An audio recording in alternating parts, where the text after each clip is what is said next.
আমি তো super excited finally. এবার চলো দেখাই।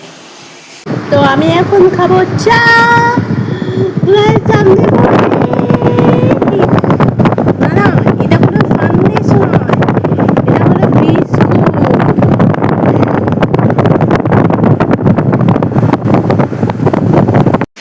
ঘরটা তো মোটামুটি পরিষ্কার হলো। এবার এইখানে তো আর আমি রান্না করব না, তো এই জিনিসগুলো সরিয়ে এইখানে যে এই যে এতদিন ধরে করে করে যে সব নোংরাগুলো তেলচিটগুলো হয়েছে না, এবার এগুলো সব পরিষ্কার করব। তাতে আজকে আলু সিদ্ধ ভাত খেতে হয় তাই খাবো, তো এগুলো আগে পরিষ্কার করে ফেলবো।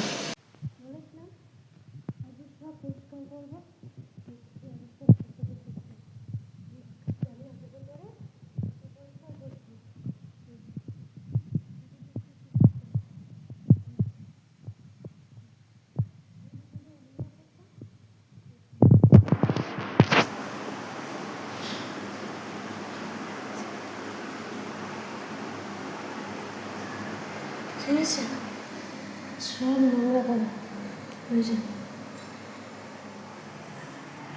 সমস্ত নোংরা। আজকে আমি এইভাবেই করবো, এগুলো পরিষ্কার করে দেখা করছি। চলো টাটা। এক্ষুনি আমি ঘর পরিষ্কার করে এক বালতি কেচে স্নান করে আমি বেরোলাম। এই যে এখন ঘরের অবস্থা অনেকটা এরকম।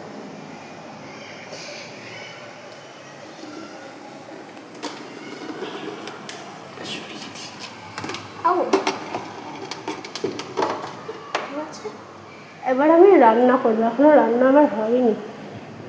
আমার সেই নতুন কুকার, এটাকে আমি এখন ভালো করে মাজবো, মেজে এতেই ভাত বসাবো আজকে।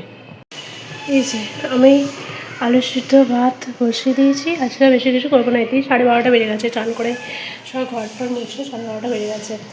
হ্যাঁ, আলু সিদ্ধ ভাত বসিয়েছি, আর কিছু করবো না। এটাই আপাতত খাবো, যদি সময় পাই তো একটু ডাল করবো, ব্যাস। কেমন আছো সবাই? তোমাদের সবাইকে স্বাগত সম্পার ফ্যামিলিতে।